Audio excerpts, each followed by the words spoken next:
the recording going. Okay, so this is, like I said, our advanced class. Our objectives today is that we are going to cover truing, truing your muzzle velocity, why you do it, how you do it. The 22 LRs are slightly different, so we'll cover that. And then calibrating DSF, which is for the longer ranges when we get out into subsonic flight.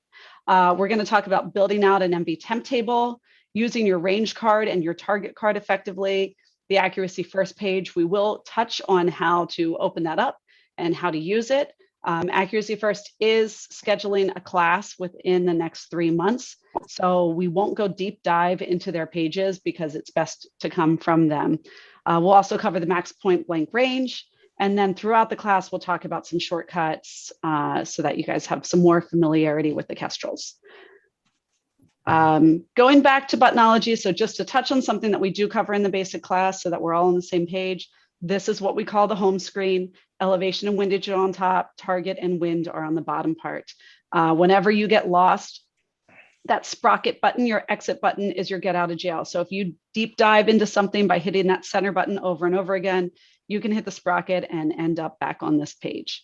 As everybody should know from the basic class, is a double tap on the backlight button will get you over into the weather side. If you guys did the basic class, you've probably already set up your Kestrel so that it double taps straight into wind and double taps right back over to this home page.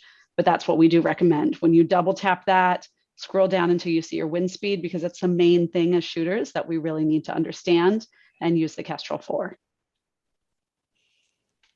All right, straight into truing. So why do we true our muzzle velocity? What is it? Why are we doing it? And why don't we just trust chronographs? I've said it in many classes before. This got to be a little bit of a trickier question for us when we bought magnetospeed. We did before we even bought magnetospeed. We use magnetospeed chronographs all the time. I also use lab radar. Full disclosure, I use both. I think that both have their own place in time for when it's appropriate. I do use my V3 the most. But why wouldn't I just trust those? They're both very accurate instruments.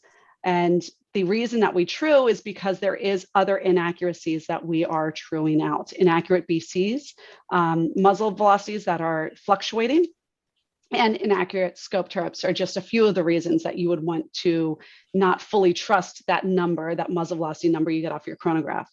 And the main thing to always remember is that truing provides us with data based on measured real world performance.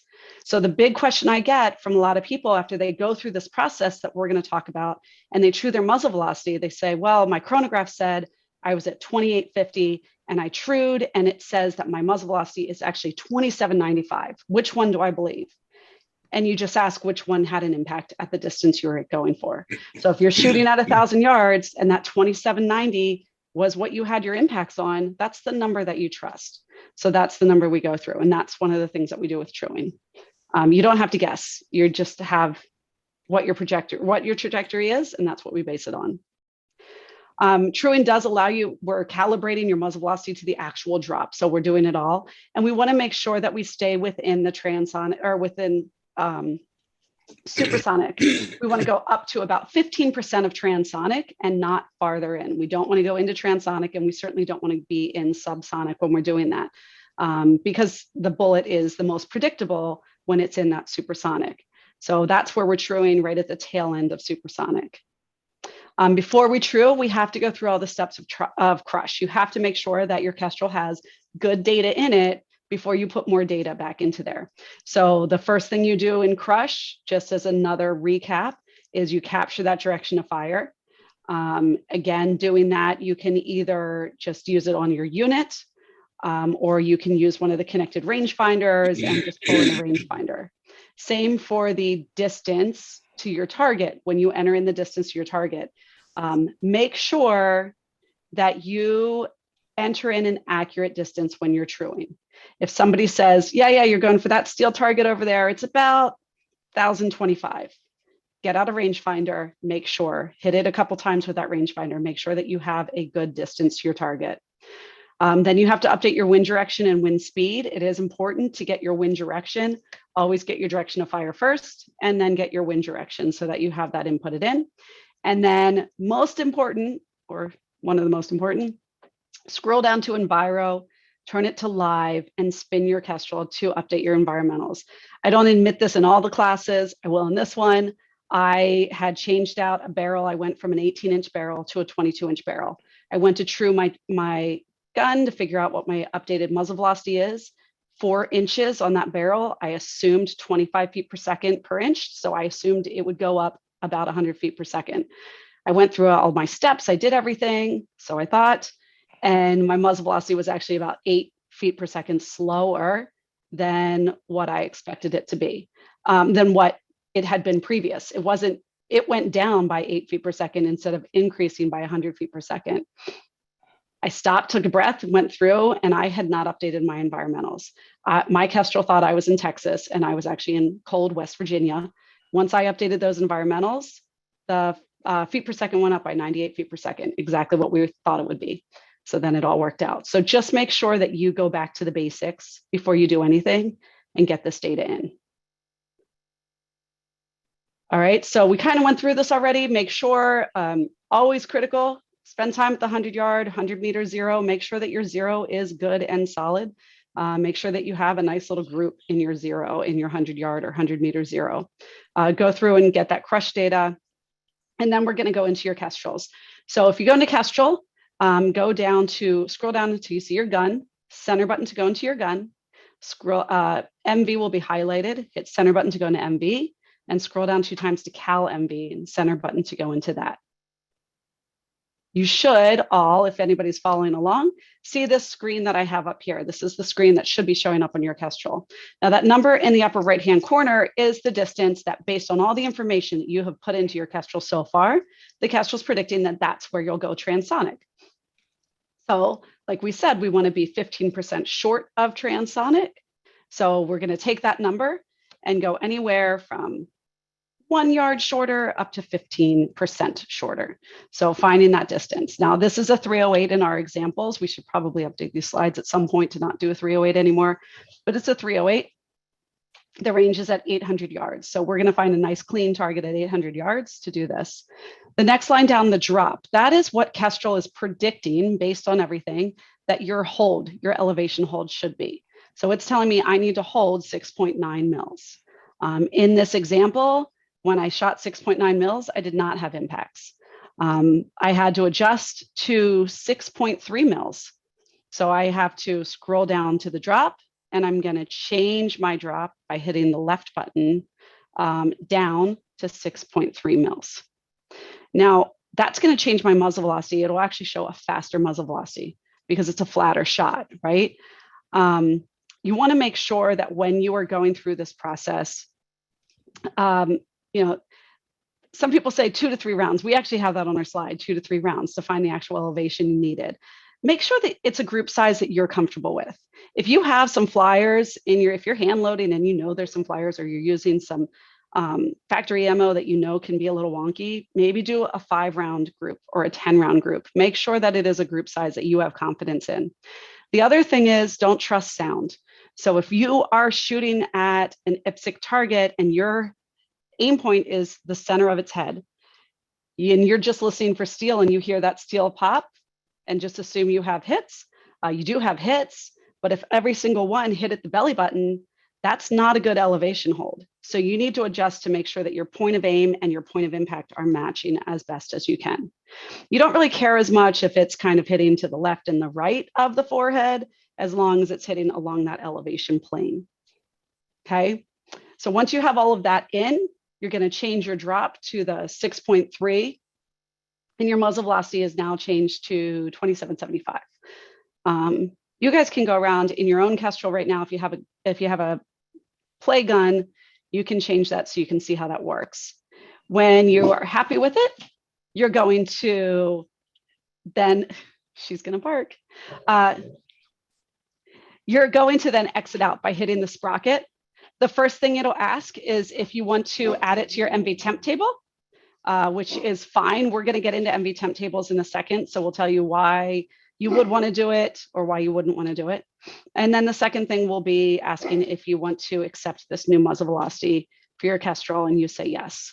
Once you get through that, we want you to go stay on that same range, same direction of fire, and confirm your elevation at 2/3 your distance. So come in and just make sure that you didn't mess anything up on the inside of your curve.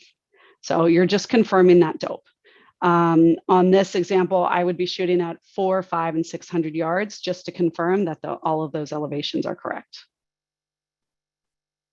Okay.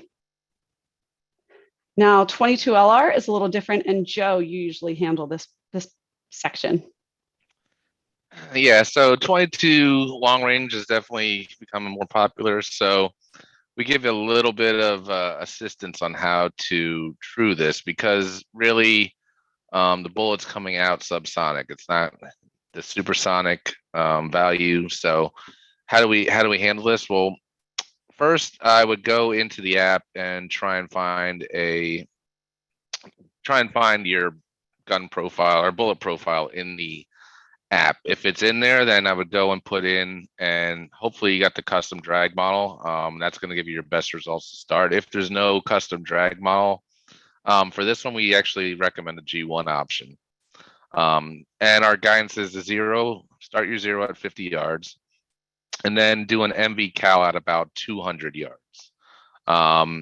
Once you do this MV cal, now go back and make sure you're still hitting, like Katie said earlier, at the shorter target, 75 to 100 yards.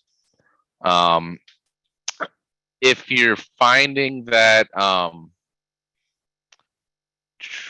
if you go out past 200 yards and your dope's still accurate, you don't have to do anything else. Or if it's not accurate at past 200 yards, then that's when we recommend starting to put in the DSF points. And we'll go over, or we went over DSF. And did you do DSF yet? No. So then we could start adding the DSF points. Now, what happens if you do your MV cal at 200 yards and then you come into 75 yards and you're off again? Well, this is a little tricky. So now what we want to do is, since we know what the hold is at 75 yards, or where you're not accurate anymore, the longest part you're not accurate, we're telling you to put in a DSF point at that point without any modifications. So that locks the BC at that point. And then now when you go further and further out, you do more cal DSF points. So if the cal MV isn't working, tie in your longest known range as a DSF point and do DSF points from there on out. And it should give you good results going past 200 yards at that point. Kind of bumbled through that. Sorry, we should maybe put it after calibrating DSF since we talk about it. Yeah, that confused me for a second because I forgot we didn't talk about that yet. And again, guys, Joe is monitoring the chat. I'm monitoring the chat when Joe's talking. He's monitoring the chat when I'm talking, but you can come off of mute to ask questions. Is everybody good with the cal MVs? Does anybody have any questions about that? All right, so talking about calibrating drag scale factor, DSF. So drag scale or drop scale factor is used to refine that solution as we get farther out along our curve. So in this picture at supersonic, we already put our little dot. Well, we have our zero range dot, so we locked it in right there at a zero range. We have another dot where we trued our muzzle velocity. And now as we're watching the flight path of the bullet, we want to put some DSF cal points on it. Now, this is DSF is for subsonic and beyond as you reach out to those extreme long ranges. And I always like to start with a caveat. If you're using one of the custom drag models from Applied Ballistics, or even better, one of the personal drag models that you can get at their AB Mobile Lab, either one of those may not need a DSF. So if you have an opportunity to shoot at a long range, at something that's really testing your capabilities, and you're having impacts, you should enjoy that and enjoy that process. Don't pull out your Kestrel and say, oh, I got to calibrate the DSF. If you have impacts, keep on going, keep reaching out farther and farther. If you don't have impacts, if you have some misses, check everything through. Make sure that your wind speeds are up to date. This extreme long ranges, your bullets are slowing down. Things are happening that can be more affected. So wind changes, wind shifts are going to impact that. So confirm all your data before you take the time to do this. But again, if you're having impacts at those distances, enjoy it, have fun. Building out DSF is a table. It's unlike in muzzle velocity, we do 1 point. DSF is as we walk our ways out, we are adding in points. It's kind of like the old fashioned way of building out a dope card. You keep walking farther away from the target, right? That's what you have to do. If you were to do your first DSF cal all the way out here at 1800 and then come in and do one at 1600, the 1600 one would wipe out the 1800 one. The 1800 would go away. So if you do far to near, you'll lose all of your far data. But if you do, you should do it as near to far. All right, so going in there, you have to go through all the steps of crush. We already went through all of that. You're going to go back into your gun and you're going to scroll all the way down to Cal DSF. Don't go into muzzle velocity. Scroll down in your gun profile till you see Cal DSF.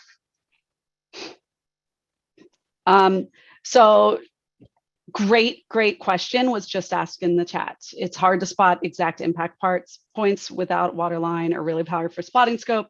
How do you do it past 1,000? It's the question for the ages. You know, for doing a really good Cal DSF, you need to be able to see where those impacts are actually happening. It's really easy at these extreme long ranges to see splash or to see something and expect that your impact, and that could be off by quite a big distance. So really getting a good spotter and having a partner that's spotting for you. Spotting your own impacts for a Cal DSF is pretty tough.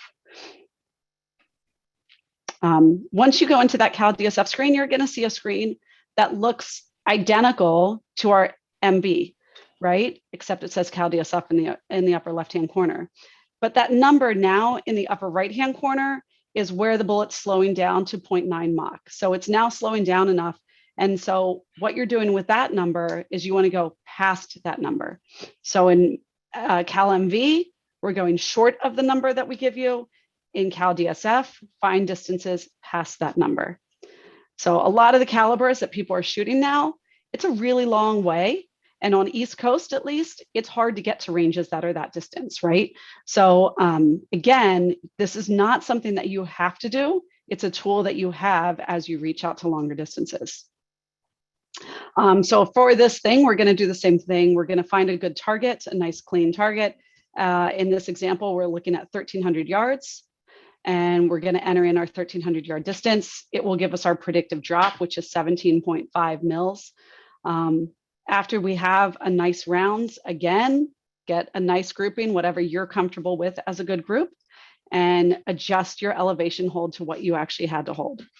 So again, if you're doing this, you're shooting out with some buddies and you keep reaching out farther and farther, and you start having misses at a mile. Once you dial into what your actual elevation hold would be, go in and adjust it in your Cal DSF. All right, it's then going to put it into a table, and that table is what is building out your Cal DSF information. The changes that you have on Cal DSF will not change your shorter ranges. It's not going to change anything in that transonic or subsonic range or supersonic. It's just going out to the longer ranges. Okay, does anybody have questions on that? All right, Joe, take it away. You're muted. All right, I saw that. So this is the MV temp table. So basically, the Kestrel is always going to be adjusting for temperature when you're calculating your environmentals. But if you true your gun at a certain temperature and know that muzzle velocity, we would want to get even more, accurate information into the Kestrel. We're going to put that MV temp, the temp and the MV in this table. So as we know, if it's cooler, the muzzle velocity is going to be slower. As it gets hotter, it's going to speed up. So this gives us a little bit more finer accuracy with our setups. So there's a couple ways we can do this. So as we went through the Cal MV process, actually at the end of the Cal MV process, it asks you if you want to add it to the MV temp table. So that's the quickest way is once you do it, just say yes. Otherwise, if you're don't do it automatically, here's how we would get to it. We would go from the main ballistic screen, go into gun, and then hit the center button. MV will be highlighted, hit the center button, and scroll down, and you'll see something called MV temp. Now, once we see MV temp underlined, we hit the center button, and we could just simply enter a new entry. So hit the center button, you'll put in your temperature using the left and right buttons, and then your muzzle velocity, and then just exit back out, and it's on this table. Having only one, could you go to the next slide, Katie? Having only one MV temp value in there is not good enough, though. We really want to have, you could do up to 6 points. We really want to have 2 to 3. 3 is better, spread out temperatures, so that the Kestrel can interpolate the slope of your powder temperature. If you just had the one point in, then it really doesn't know how it's going to react at the extreme ends. But if in this example we have at one at 29, 66, 94, that's great. I would say it's a nice spread out. You could turn on the MV temp at that point. There is another way to do this, because we don't always have to have temperature extremes to shoot in. But in this case, we would need to know how our powder temperature changes with temperature overall. And that's what we call our slope tool. So if we go into the same area with the MV temp table, at the bottom of the MV temp table is something called MV temp slope. If we click in there, and we know, say in this example, my slope is 1.5 feet per second per 1 degree Fahrenheit, I put that in and do calculate. Now, bear in mind, the middle temperature is going to be what your ambient temperature is now. So make sure you have a correct muzzle velocity at the ambient temperature that you're at. So you trued it at 66 here in this example. And then now when we calculate it, it's going to add the low point at minus 50 and the high point at 140. It's not necessarily going to be as accurate. It's only going to be as accurate as your powder temperature change number is, but it's better than nothing.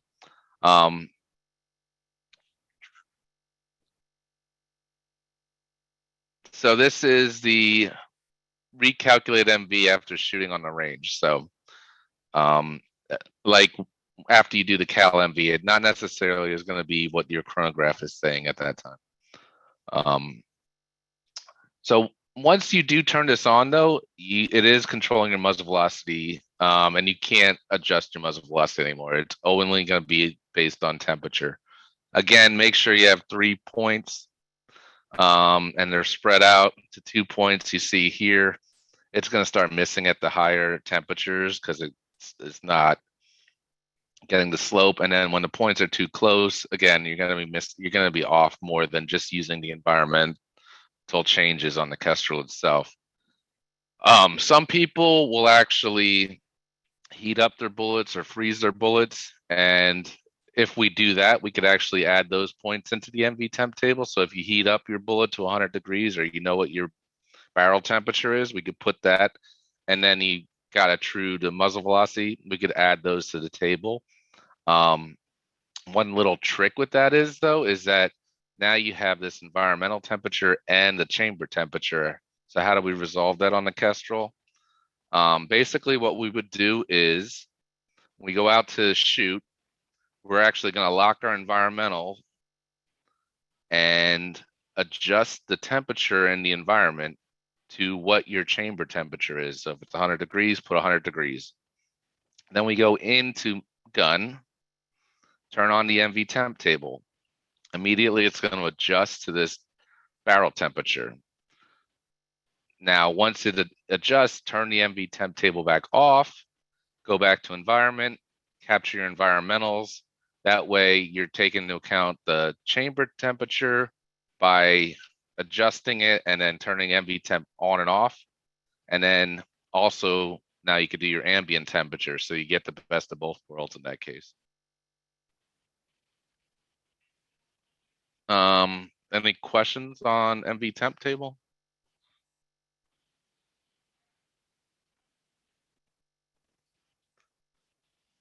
Next.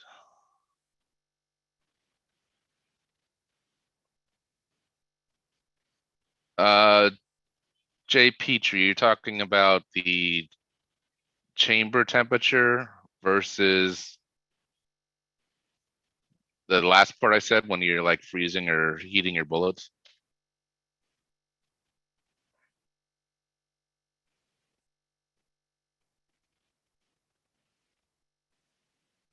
I think I do have something on the site. I could see what I could find. What I have here for you. Range card. This is All UK. right. I know. I came off of mute. Uh, all right. So now that you've gotten all of the good data in, we did everything in the basic class, we did everything in this class, and now you can actually get data that you're going to use to shoot, right? So that's like the exciting fun part. There's a couple places where you can look at it. On that home screen, you're going to see one target at a time. It'll give you that one target and that's it. You can scroll and change it. You can use your range finders to adjust it, but it's one per one. I live in the range card a lot. I really like to have the range card. It's pretty much like a dope card. So if you guys scroll all the way down in your Kestrel from that main screen, you're going to see range card. Hit the center button to go into your range card. One hit will get you into the range card. If you hit the center button again, it takes you in to change your range card increments and to also adjust how it's scrolling. So range card increments can be set anywhere from 10, 20, 25, 50, and 100. And then in the scroll, you can allow it to go single, or you can allow it to go by the page.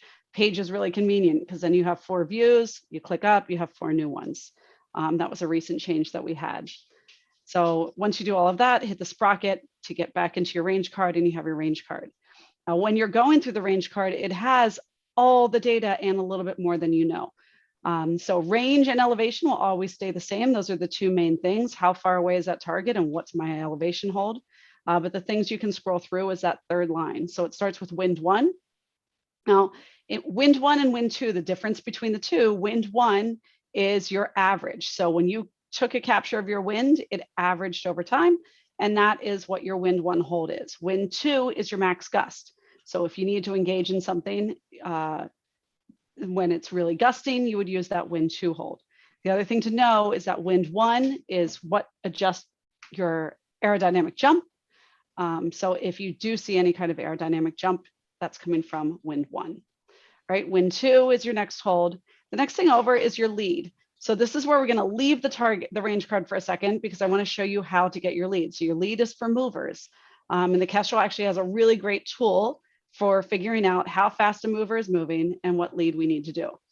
So if you guys just hit your sprocket to get out a range card, you're going to scroll all the way up till TGT is highlighted, like on our home screen.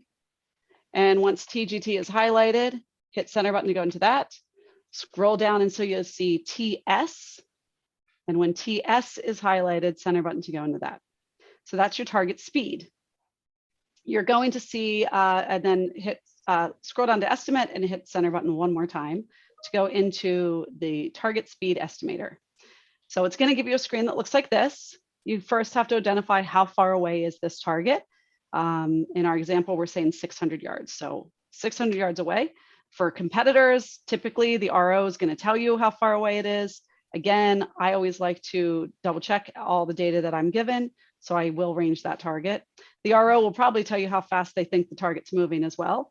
But if you are doing like a PRS competition and you're the 5th squad to come through to shoot that thing, it could be moving at a completely different speed than what the RO measured at the beginning of the day. So this is a good way to get a good measurement. So that movement, the next line down, movement is the distance that you want to measure the movement. So when you are looking through your scope and you're looking through your reticle, how many mil lines, or you can do it with MOA, but I don't know how to talk MOA, how many mil lines is this target going to move past in the time that you're counting for the speed? So some people, their mil lines, they know it's 15 mils or it's 20 mils. So they'll just put in 20 because they start it when it hits the first side of their reticle and they stop it when it gets to the other side. I don't have patience. That's a lot of time to sit and wait. I do 6 mils. I know some people like to do even shorter of 3 mils. I think that gets a little hairy, that it's reaction time. So it's whatever you're comfortable with, but make sure that it is a time that your reaction time, you'll have time to adjust. All right. And then what you're going to do is scroll down to time. Now, the Kestrel is a calculator. We don't expect you to do math in your head. We also don't expect you to be able to count accurately in your head. So when time is highlighted, you can hit the center button and it takes you into a stopwatch. So now you're looking through your scope. You're watching that mover come into your plane of view. It crosses your first mill line. You hit the center button to start your stopwatch. It crosses the 6th line and you hit the center button to stop it. It's going to give you the stopwatch time. If you hit the sprocket one time and scroll down, it's now giving you the speed of your mover. And then sprocket back into target. And that's then going to give you what your mover speed is. It doesn't, in that screen, it does not tell you what your lead is. It's just telling you how fast that mover's going. Okay, so then we're going to go back into our target card. So sprocket to get out of target. And now scroll all the way down till you see range card. Center button into range card. And now that lead number that you see is based on the speed of that mover. Now, if you now have to move back 400 yards and engage that mover at 1,000 yards instead of 600, all you do is increase your range. The mover's still moving at the same speed, but your lead's going to change because time of flight is longer, right? So you're going to get those adjusted leads. The other caveat to remember is that lead does not include or exclude wind. Wind is not added in or subtracted out. So if you have a left wind, you have to know what you have to add on and what you have to subtract on, depending on which direction your mover is going. For competitive shooters, this is the one time I never dial wind. I never take that cap off. This is the one time that I do actually dial wind. And yeah, so somebody just asked, do I dial wind for this? I do. That way I can engage left and right. I say it in all my classes. I'm remedial math. I don't like math at all. So everything that I can do to take math out of my mind when I'm trying to shoot, I do. And so that is where I do dial. Just remember to take it off before your next stage. All right, next scroll over is trace. So that's telling you where to look over your hold for your vapor trail. So some people have that knack, good spotters, they can see your trace. They can see your trace as it's leaving. They can see it before it impacts. They know if you're going to have a miss or a hit before it ever gets close to the target. You can do that too. If you're getting used to finding your trace, this tells you where to look over crosshair or over your aim point to find your trace. Next one down is remaining velocity. Remaining velocity has another little Easter egg in it. If you're increasing your range, you're going to see a small dot show up next to that REMV. If you keep increasing your range, you're going to see that the dot got larger. And so the small dot's telling you that you're now in transonic. The big dot's telling you that you're now in subsonic. So that's information that you have right there in that range card. Remaining energy is always helpful, especially for hunters, just to make sure that you have that remaining energy left. Time of flight is fun to geek out on, of how long I'm going to wait for this really long shot to go. And then spin drift and horizontal Coriolis, as long as you don't have them turned off, they are applied to your elevation hold, but it's also helpful to see what they are and how they're impacting those holds. Range card is another great place. I always talk about using the Kestrel to learn things, using the Kestrel in your house without guns to figure out what you know and what you don't know and what you need to know. So if you have concerns about about humidity changes, there's a big storm coming in, and you need to do some figuring out if that RH change is going to make a difference. Use your range card. Go into lock your environmentals, go in and change your RH by 30%. Go back into your range card and see what that changed your elevation holds to. Figure out what matters before you get to the range so that when you're at the range, you can worry about just having fun and hitting targets, right? The next part, so we have our basic target card. So for those of you that have had Kestrels for a while, we had our basic target card, which was 10 targets in any direction. So the benefit of a target card over the range card is a single lane of fire. You're assuming that you're going down this one lane.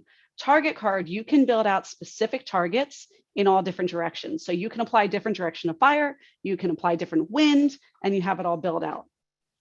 We took the target card a step farther in the past year where we added in sectors. And so we added 30 sectors, which is basically 30 target cards. So you can take those 30 different cards and load them all in. Now for competitors, this is great because you can actually build out your matchbook all in one night. And then you can even name your target cards.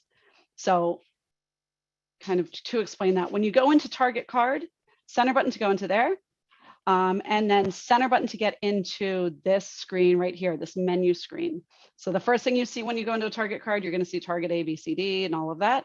Then you can go in and you can name, you can give more inputs. Your sectors you can name. So again, really, you know, the initial release of this was kind of geared towards competitive shooters. So if you know you have the rock stage, you can name it the rocks, and the bus stage, and the barricade, all of that, you can name it that. So you can double check and make sure, oh, I'm on stage 1, it's rocks, and I'm standing at stage 1, and I'm gonna shoot off of these rocks. It all matches, it all jives. You can then put in your target inputs, put in your wind inputs, and you can change your designator. For now, the designator is just alphanumeric. It's ABC or 1, 2, 3. We are looking in future iterations to actually give you the ability to name those targets a little bit more, but working on screen restrictions on that. But you can build everything out there. The other great thing that you can do in a target card is you can actually use your laser rangefinder to input all of the data. So when you have your targets up, if target A is highlighted, you laser target, it's going to pull in your direction of fire, it's going to pull in your distance, it's going to pull in any inclination, and then you scroll down to B, laser the next target, scroll down to C, laser the next target. So those laser rangefinders that are Bluetooth to the Kestrel are huge in building out target cards. This is where we always say that we get to test and play with all of the laser rangefinders that connect to Kestrels. We try and get our hands on all of them so that when we do roll out new firmware, we're testing them all to make sure that that firmware isn't breaking anything that we do with the other ones. So we do have good knowledge on a lot of the laser rangefinders, but we are not allowed to have opinions on which one is our favorite. So we can't, but everybody in this group can talk about their favorites, and we will not stop you from mentioning that in the chat. And yes, all of the SIG BDX are compatible with the Kestrel. Joe, you usually do the target card. So do you want to talk more about this, building it out or any of that? Because I didn't go into how to build out the wind inputs and all of that. The one thing I'll just mention on the wind inputs is that the question I'll get is, well, I want to manually input the wind for all the targets. So how do we do that? So it's actually one extra step. When you go into target card, we're going to hit the center button. We're going to highlight wind inputs. And then there's something called all target wind. I don't know if this is going to jive with the slides, Katie. Here's one. Well, all target DOF. So it's similar to this. Yeah. Yeah. So but we hit the center button. We actually it starts a capture for it. So it's actually going to start capturing the wind. And then when you end the capture, it's going to give you those values below. That at that point, before accepting the capture, that's when we can go down in and then accept it. And then it'll add that manual wind values for all 10 targets for that sector. So yeah, it's very similar though to how you would do the target inputs otherwise.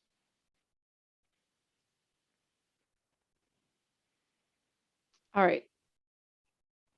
Everything else is good here.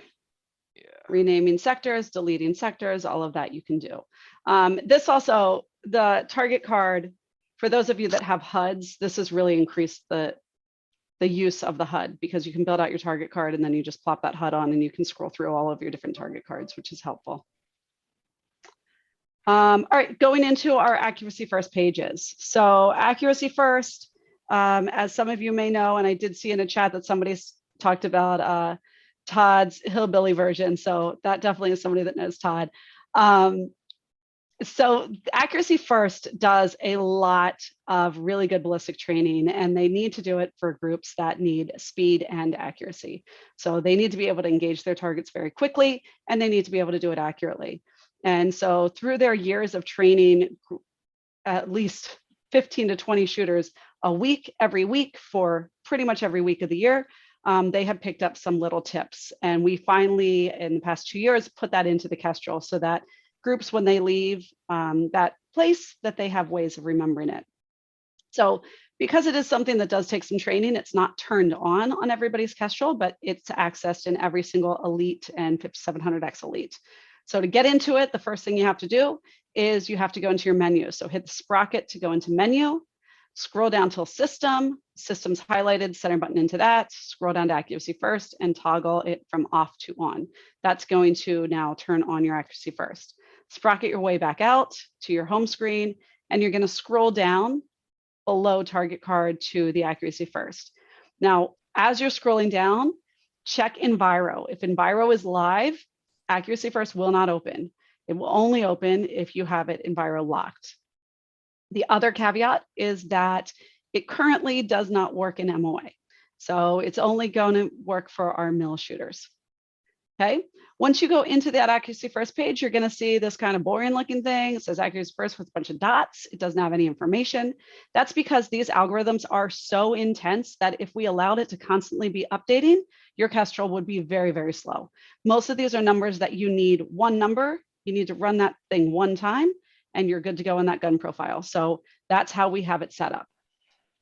When you go into each one of these, when it's underlined, you go into it, you hit the center button, and you can go in to actually update the measurement.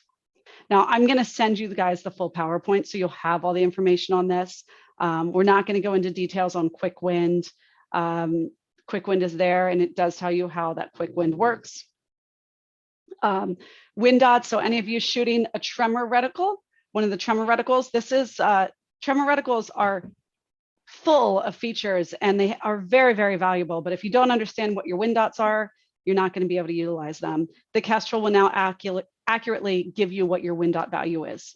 So you can run that and now you know what your wind dots are, and it's really, really helpful. The one thing to keep in mind, if you are running wind dots, once you start running with wind dots and you're using your wind dots, if you dial, your wind dots are no longer accurate. So make sure that whenever you're using wind dots, it's a holdover. All right, so speed drop is the one that I think is super cool. And so that's the one that we do go into a little bit more. Speed drop is a really good way to get an estimation of your elevation hold based on the distance that you're shooting. So for a very long time, we thought that there was no correlation that could kind of be generalized of the distance that you're shooting and what you are and what your elevation hold is. But Todd was driving in his truck and was thinking about some holds and was telling people holds and realized that there was a tie with it. And he went out to the range and tested it. He got out to a longer range and found out that it failed. So he kind of gave up on it. Then he brought it back again and he realized that within a range, this works. So the way that speed drop works, what we're going to do is actually go through the process of updating our speed drop. So go into the speed drop section. You're going to scroll down to calculate and hit go. You can scroll back up to speed drop number, hit the center button, and that's going to give you a space where you can adjust your accuracy. Accuracy is either plus or minus 0.1 or 0.2 mils. It's your two choices. And what that'll do is if you are able to accept an accuracy of 0.2 mils, you're going to have a bigger range to work in. If you need to have that accuracy at 0.1 mils, your target's really small, you need that accuracy, then you're going to have a smaller range to work on. All right, so once you have that all calculated, it's going to give you these numbers. So the number that this particular gun profile did was our speed drop number was 1.9 mils in a range of 218 meters to 710 meters, which sounds weird. But what we're going to do is we're going to take that 1.9 mils and we're going to subtract it from the distance that we are shooting to get our elevation hold. So if you look at these range cards that we printed out, here's your range card. We're going to say our distance is 200. So let's make that 2.00 minus 1.9. That's 0.1, but the target is below the minimum range, so it doesn't fit. At 300, if we subtract 1.9 out of 3.00, our elevation hold is 1.1. It matches on that range card. And you can do that the whole way out. Now, again, hate math. The really cool thing with the speed drop number is if you have a scope that you can dial below 0, you can actually dial down below 0 and you can dial your speed drop number. So I dial my scope down 1.9, and now my elevation hold using holdover is the distance that I'm shooting. So if I have to shoot at 450, my hold is 4.5. If I shoot at 620, my hold is 6.2. I come back to 315, my hold is 3.2. So it's really, really fast. We've done it with a lot of people out on the ranges. It makes grown men giggle. It's really fun. It is something that you should play around with. If you don't have a scope that can dial down, which a lot of people don't, and that's fine, and you get a number like 1.9, who wants to do that math? That stinks. You can really, you can average it up to 2 mils. So you can ease up your math a little bit. And again, as long as you know your targets and they're forgiving targets, you're still going to be able to engage in that very quickly. All right, anybody have questions on that? It's really fun. If you have a chance, I recommend trying it. On the accuracy first page, you're also going to get what your aerodynamic jump value is, so what your AJ value is. And then there is the 12-inch drill. We don't cover it in any of our slides. If you sign up for the accuracy first page, sometimes when they do our Zoom class, they cover it, sometimes they don't. But we won't cover the 12-inch drill. So it's got to be covered by accuracy first. One of the other things that is hidden in the Kestrel is a range estimator. So a lot of people don't know that that's there. It's getting your target distance. So if you know the size of a target, but you don't actually know how far away that thing is, what you can do is scroll up to target, make sure TGT is highlighted, hit the center button to go into that. TR, target range, is highlighted, hit the center button to go in there. Scroll down one time to estimate, and it's going to open up a screen like this. Now, you're going to set up your target to what size you know it is. So if it's an animal, you know the general size of their chest cavity. If it is a telephone pole, you know the width of it, stuff like that. Find items out in the range that you know the size of. Once you put in what size it is, then look through your reticle and you see how much that image is filling in your reticle. In this example, it's a 26-inch target that's filling 1.5 mils. That means that that target is 481 yards away. So the Kestrel can use all of that to give you a good range estimator. Okay. Last part for all of this is max point blank range. Joe, this is usually you, so I'm going to shut up.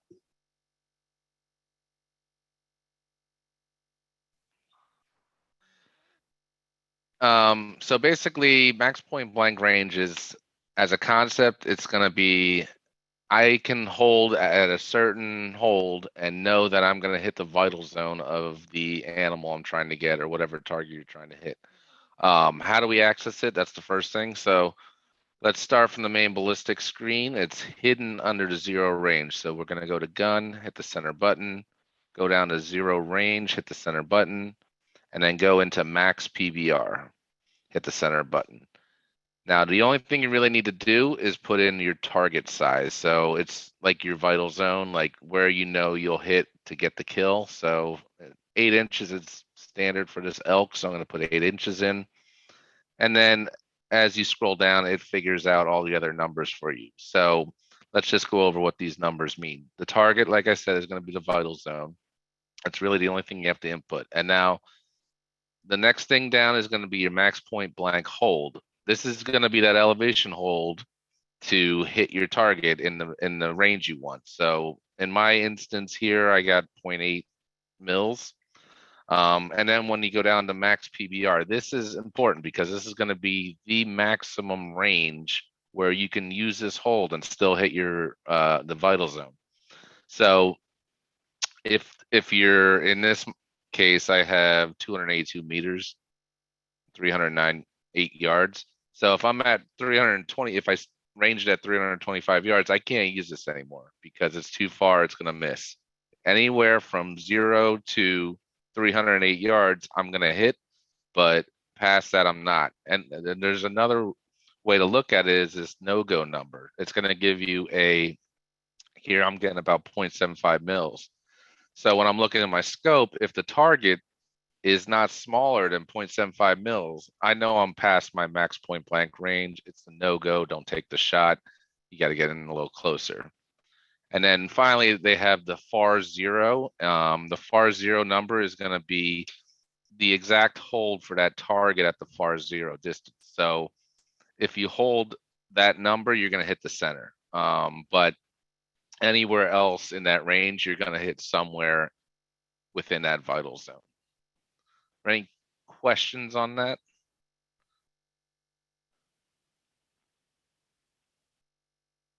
All right. Next slide.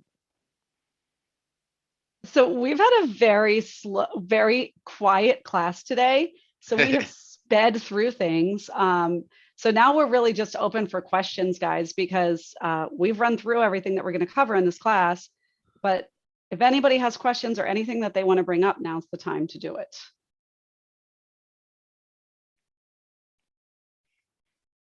And I think we've stayed on top of all of the chat questions too, Joe. So yeah, I think so. I have the SIG 3000 BDX, and when I build a target card, I pair the things together. Just a sequence of buttons. Are you familiar with that to be able to build that target card? Like I just tag it with the binos, and then it just downloads into the Kestrel right away. Or let me see. So when you go into target card, center button to go into target card, center button again, do target inputs should be updated or should be highlighted. Hit the center button again. Okay. And then if you scroll down to A, and A is highlighted, now lays a target, and that should pull in. And it'll start populating. And then you just scroll down to B, and it'll pull in the next one, and then down to C.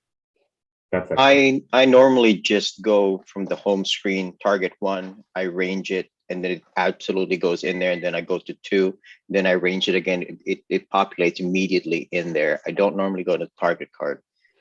So you do all of your targets are active, right? Is that what yes, you're saying? All of my targets are active. So for example, on the home screen, I go target 1. On my 1, I range it, and then when I range it, it populates the distance here, and then I hit the right button to go to target 2, and then I go to once I go to target 2, and then I range my target 2. So basically, I just go through my list of targets, and then basically by the time I'm done, I'm 5, 6. If normally targets, it's already there, so I don't have to go back into the target card at all. I've never gotten that way. Well, so when's the last time you did a code update? Just asking for a friend. For which one? For which one? Do you have 1.48 in your Kestrel or 1.49? I just updated to 1.49, but I was using 1.48. You were. So the one thing that you're missing out on the way that you're doing it is that you're missing all of the other sectors. So you're working on one target card. Yeah, I know. You have 29 more. You have 29 more that you could be building. And the other thing to keep in mind too, the way that you're doing it is fine. Like, everybody has their own way. Is just for me personally, when I'm up on my home screen, I like to just be able to manually input my range up or down. And so you can't do that because you're going to scroll through your active targets. But as long as you're always connected to a rangefinder, it's fine. That makes sense? Yes, it makes sense. I have not gone into building different sectors yet. I just erase all my sectors because my BDX is connected to my Kestrel, and then my Kestrel is connected to my HUD that's on my gun all the time. So every time I'm moving back and forth, I don't have to mess with my HUD. My HUD just, it shows me everything. So I don't really have to touch anything. So it just kind of, that's how I do it. So I don't have to touch anything. Yep, that makes sense. Okay, and for when you're the direction of fire, when you're tagging it with an LRF, do you point the Kestrel at it when you're tagging it? Or If you're pulling it through the LRF, the Kestrel is not using its compass. The LRF's using the compass. okay, so I'll use the one internal on the SIG. Yeah. Okay. Yeah. Sure. So if you're rangefinder, so the SIG will do it. There's a couple that don't, but if your rangefinder puts in direction of fire and it puts in inclination, then you don't need to do anything on your Kestrel for that direction of fire. It's going to come in through the rangefinder. Okay. I have a question about the entire session. I've had horrible internet problems today, and I'm listening by telephone. Okay. Is this available to see the video at a later time? Yeah, it sometimes takes me up to a week and a half to email it out. It's just depending on when I get it back, but I will email the recording to everybody that's registered for the class, so you will get it. Thank you. Yeah, I don't care if it's a week and a half. It doesn't matter. Yeah. Thank you, Katie. Yeah, no worries. Katie, I got a question. Yep. I don't have a 500, only but a 500-yard range to shoot at. So doing a Cal MV, I've done my muzzle velocity calibration at that range. I haven't shot past that range. I know I would have to calibrate MV if I wanted to shoot out farther. But being that I'm doing that calibration at such a close distance, are all my distances up, like say from 100 out to 500, going to be accurate along that lines? They are. Okay. I don't know, Mark. I don't know that you would even have to do a Cal MV. Are you finding that you do have to adjust your muzzle velocity at 500? Mm-hmm. Oh, you are. Okay. Well, Yeah. I mean, I just did it only because it seemed to make sense, and I'm playing through with the an instrument, steps. even though I don't have the distance to go. I will eventually get to a range that has that distance, but there's just not that many around here. I hear you. We're right outside of Philadelphia. I We have think to that's drive why I very archery far. hunt most of the time. Yeah. Yeah. I mean, if you have a chronograph that you use at that do. shorter I got a distance, magneto speed. yeah. So that's probably, if you use a magneto speed and you have a good bullet profile set up, you probably won't have to worry about doing the muzzle velocity. But it is really good practice to go through and do it at your range, to go through all the steps Yes. before you go somewhere else. Because if you're traveling to get to that longer range, you don't want to waste time of, oh, how do I do that? You want to be familiar Exactly. with it. Yeah, I'm trying to build all my data ahead of time. One of the other reasons that I bought this instrument is that I've taken my reloading up to, like Century 21 neck turning lathes, expanders, trimmer dies, everything. I'm just trying to make better ammo to be able to shoot longer distances. Yeah. So using that for load development is great to have that Kestrel out, to making sure, because all the different temperature fluctuations and everything that you're going to see at the range is going to give you, it will adjust your holds. The Kestrel will automatically adjust your holds for you if you've gone through all of that. Mm-hmm. I appreciate it. Thank you. Yeah, no worries. Hi, Katie. Question for you or Joe.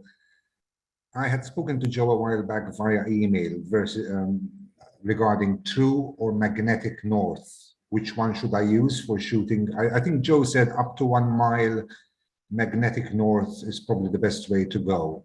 Can somebody elaborate on that? Well, yeah. So, I mean, the Coriolis is going to be based on true north. The reason I say magnetic's going to be good enough is, I mean, let me think about it. So magnetic is easier, obviously, because you don't need to know your declination at the area you're going to.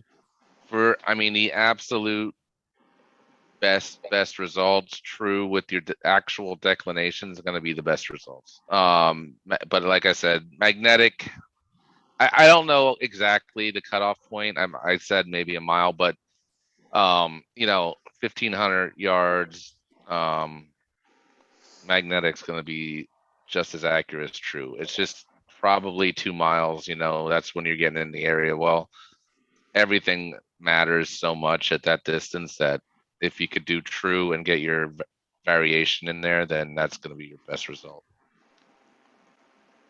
So what's declination exactly, and how do you go about inputting it if I wanted to try it out? Okay. So if you So basically the declination is you have the Earth here, and true north is going to be the very top of the North Pole. Magnetic north is going to be just off the North Pole to the side.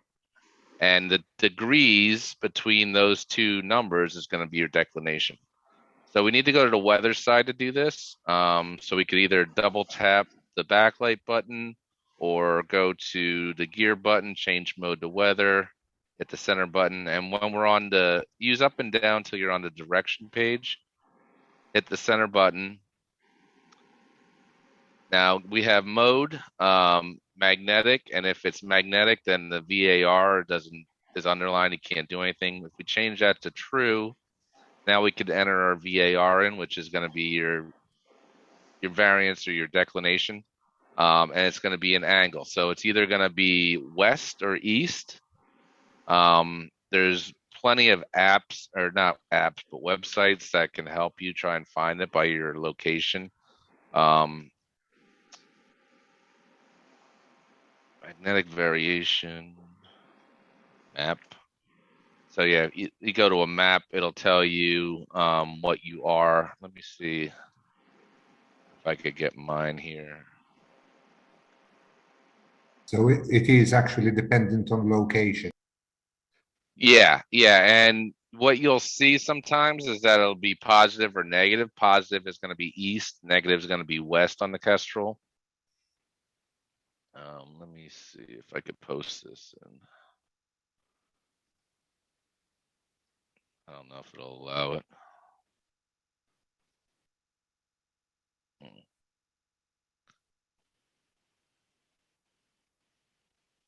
Well, here's a kind of a better example than what I could say from Princeton. So yeah, Philadelphia, we're going to be about 10 degrees west. Out in, say, Seattle, Washington, it's going to be 20 degrees east. So it's a pretty big difference there, about 30 degrees. But that will go through, and so going back to the original question is that when the Earth's spinning, it's spinning on its axis, it's spinning on the true north axis. And Coriolis is based on that spinning. So to have the absolute most accurate values, that's why I would say use the true north with the declination. Okay, thanks. Yep.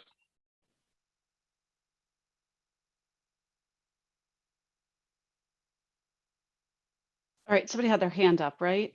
You can come off mute. Yeah, hi. Thank you, ma'am. Joe, my question is for you.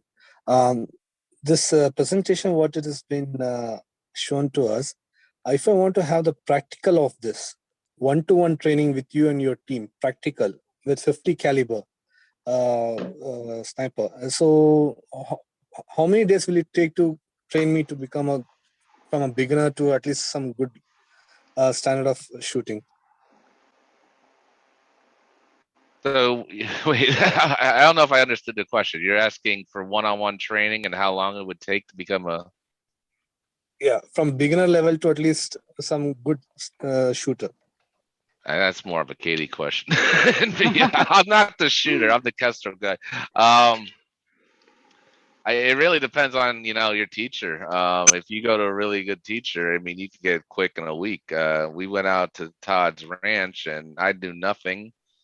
And I mean, I was by the end of the week, I was hitting targets at 800 and 1,000 yards with the Kestrel. So I wouldn't say I was great, but if you have a good teacher and who knows his stuff, and you're a quick learner, I don't know, it doesn't take too long, I don't think. I mean, to become an elite sniper, yeah, that takes time, but to be able to hit targets, at 1,500 feet. There's a lot of, where are you located? There's a lot of really good instructors, just depending on where you're located. I'm in UK now. I'm in UK. In the UK? Oh, UK. So no, 50 cal is not available here. Yeah, well, you don't need a 50 cal. You don't need a 50 cal to shoot long ranges anymore.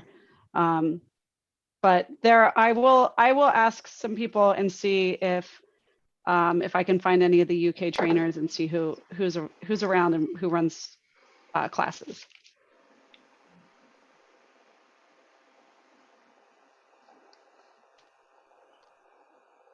And the basic session I tried to attend, but I don't know, there's some mistake in the email, so I couldn't, the timings was not matching. Can you please send me the video recorded session of that? Yeah, were you registered for that class? Yeah, yeah. Okay, yeah, I sent it out earlier today. If you don't see it, just send me another email and I'll make sure that it gets out to you. But I did send it out a couple hours ago. Chris, I see your hand is up. Yeah, so Katie, I have a really basic question. I'm almost embarrassed to ask this question, but when I go into the ballistic screen, I see elevation and windage for target A, right? Mhm. How do I scroll through to get to the other targets on my target card? On the ballistic screen, you can only see one target at a time.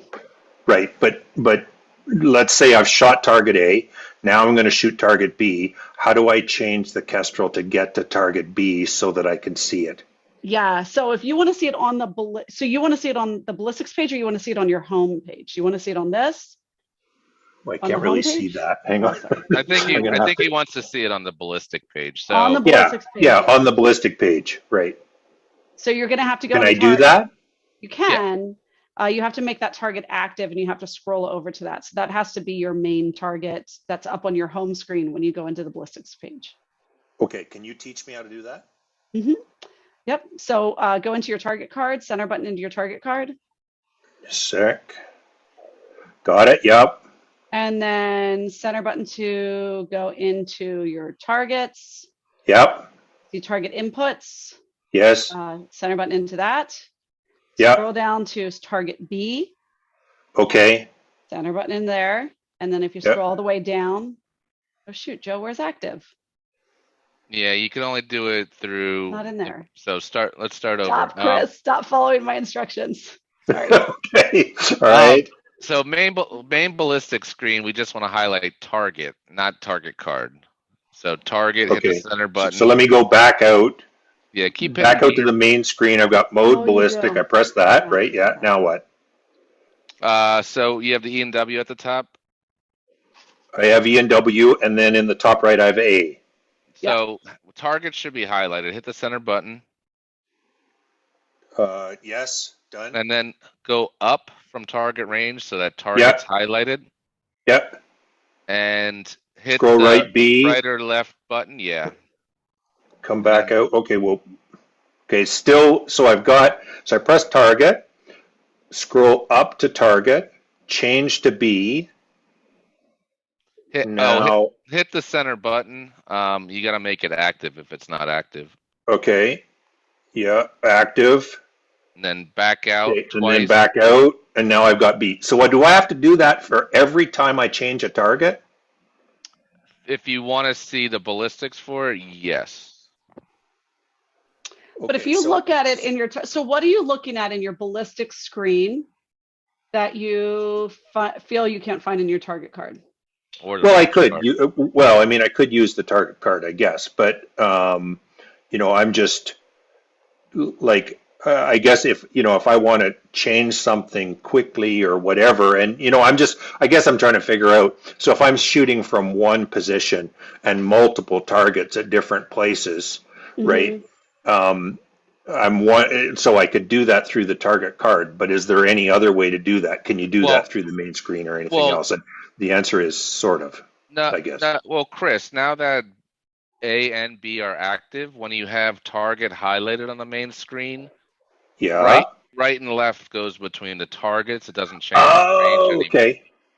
Okay, so then if I make all the targets on the target card that I'm going to shoot active, then I can just scroll back and forth on the main screen. Yes. It no longer changes the range, it changes the targets. Perfect. Okay, excellent. I like that. And it certainly wasn't a dumb question because he stumped us a little bit. Yeah. All right, thanks. Yep.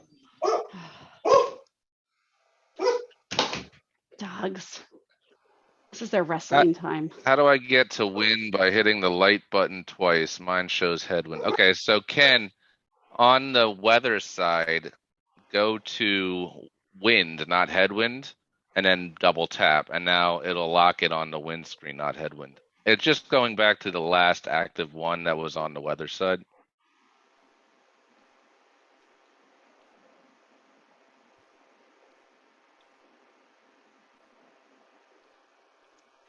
So somebody just asked, Andy, how do you back up your gun data and download Kestrel updates?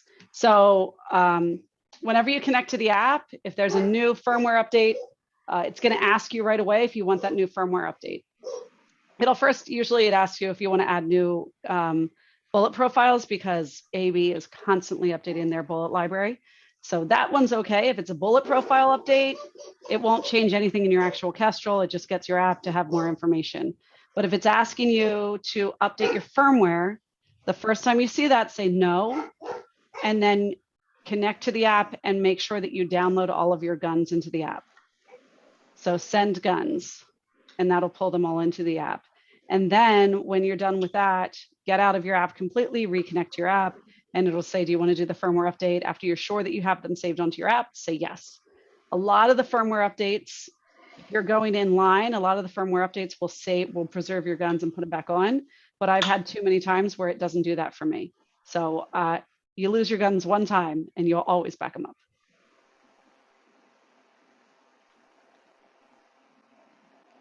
All right, Joe, anybody else? Okay. Yeah, I've got another question I had spoken to Joe about a year ago. It was during a competition.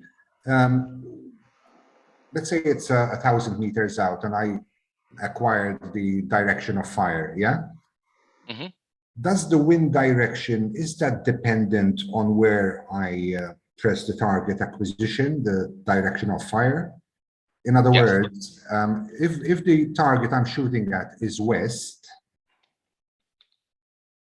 I had an issue at the time because the wind was coming, let's say the target is west, directly west. Mm-hmm. And I noticed the wind was coming at 1 o'clock as I'm looking at the target.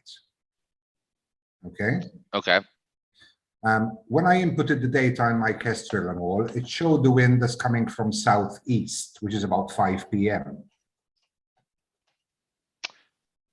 Yeah, so that it should be, so if it's west, let me see. So you did a capture west, and then you turned into the wind at the 1 o'clock. Did a capture there, and it showed it as 5 o'clock? Yeah. I think to clarify, because I think I know, perhaps I know why, because it's west. West is actually, what, 9 p.m., isn't it? Yeah.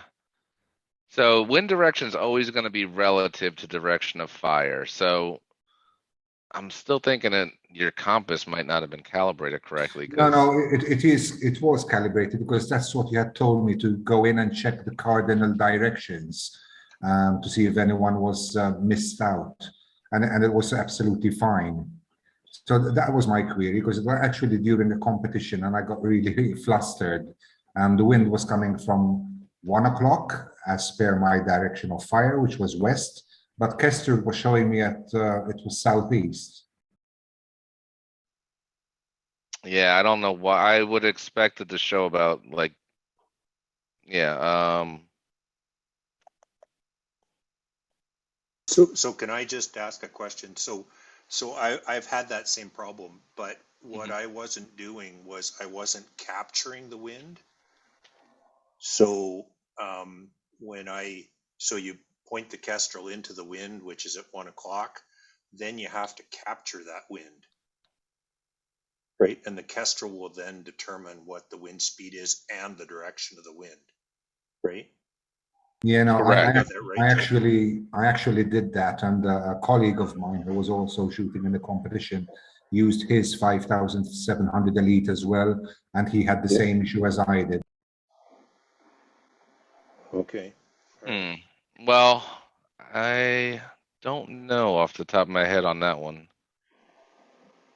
I have to try and reproduce it.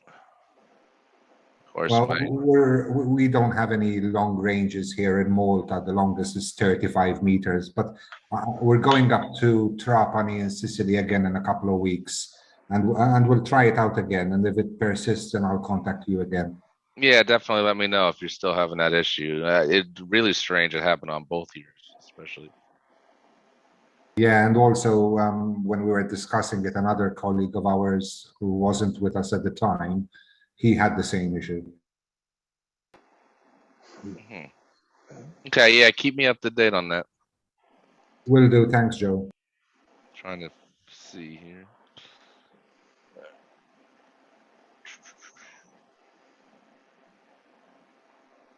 Katie, I'd like to ask another question if I can, please. Yeah, please go ahead.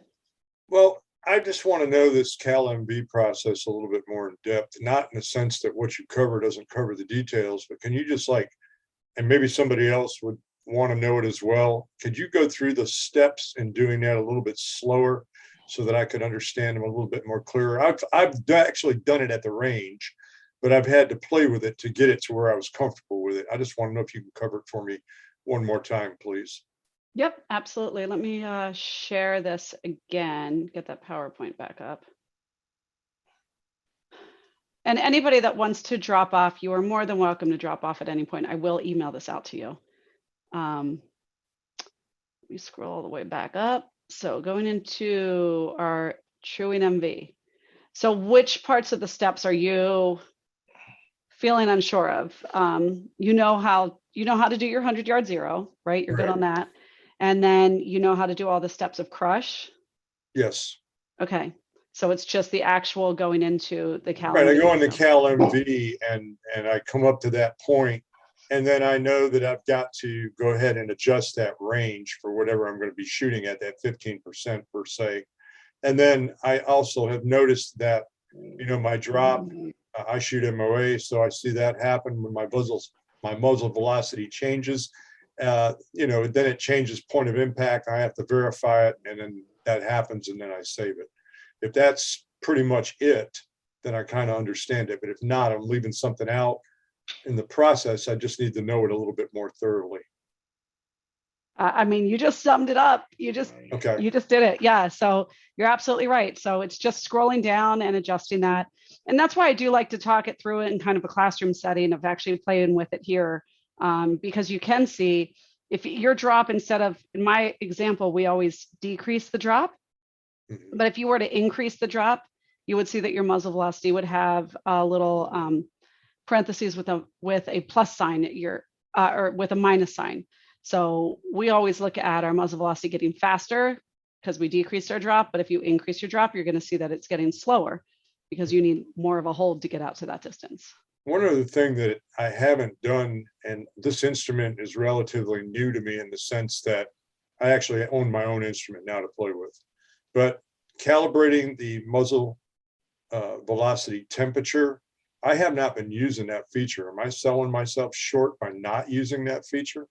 Do you hand load or do you factory load? Do you just use factory load? I hand load. Everything I do is hand loads. So I would say if you're taking the time to do hand loads and doing all of that load development, look at the powders and see what powders you're using and how temperature sensitive they are, which you can look them up online. I think Brian Litz actually has a little some information on that as well. If they are extremely temperature sensitive, like some of the powders are, you should really build an MV temp table. If they are not, which they're getting more and more that are much more stable at long ranges, then you don't need to worry about it as much. The Kestrel will still, so with all of that, the great thing about the Kestrel, so we've had ballistic solvers in the Kestrel for a long time. We started with Horus, was the first one, the Horus Kestrel.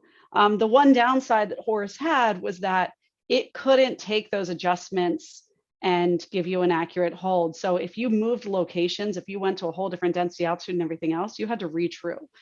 And AB fixed all of that. So even we go through the truing and we say, here's your new muzzle velocity, right? So it gives you your adjusted muzzle velocity. And then the Kestrel takes over from there. And so if you do that in Pennsylvania and then you go shoot in Texas, everything's changed. You update your environmentals. The your gun it's definitely at a different muzzle velocity because of those different environmentals are coming in. The temperatures are different. So that will change your actual muzzle velocity. The Kestrel's not going to change that. It's just going to tell you what your new hold is. So it's making those adjustments based on all the environmentals wherever you go. And it will do that without an MV temp table. You don't need to have this MV temp table. This is more for the reloaders that are working with some of those powders that are very reactionary, and they want to get it as precise as they can. One of the things that I guess the reason I asked that question, I live here on the East Coast at 0 sea level, and then I go 10,000 feet to Colorado and I'm elk hunting. And right away, I don't have the opportunity, but to just maybe, and it just depends, check the zero on my rifle after I've gotten in. Sometimes I don't even have the opportunity to do that. I have to run with what I got, but knowing that I've got it in an Americase and I've shot it and I know where I'm at, I trust that case. I trust that it's there, but I always like to check it. But sometimes I just don't. So, I was just curious how much of an impact this would have when I go from 0 sea level to 10,000 feet and the temperature goes from say 95 degrees and all of a sudden I'm down to 30 degrees or less now, so yeah, I think your bigger that's my shift is going to concern. come from that density altitude change. So DA, which is a combination of multiple environmental factors, density altitude is probably going to have the biggest change in your holds, but the Kestrel's going to pick all of that up. Okay, so I could leave, or I guess I should say I could build the MV temp table and that would stay. That would just stay as it is. And then when I recalibrate the instrument out to where I'm at in those environmentals, that'll make the adjustments to the holdovers accordingly then. Yep. Okay. All right. That's good. Yeah. I appreciate that. Thank you. All right. And does anybody have anything else? I know there's a bunch that just came up in the chat. So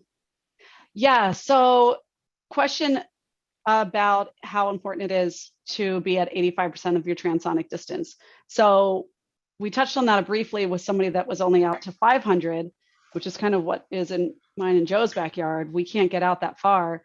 If you have transonic at 1250 and your max firing is at 1,000 and you have to make adjustments on your hold at 1,000, I would true at 1,000. And I would trust that data the whole way in. But if you are, if you true it your local, you go to the range that's a mile away and that's 500 and you true it, and then you go to the range that's 10 miles away because you're one of those lucky Texans and you're shooting at 1,000, 1,500, 2,000 yards, I would not true at that 500 meter range. That makes sense?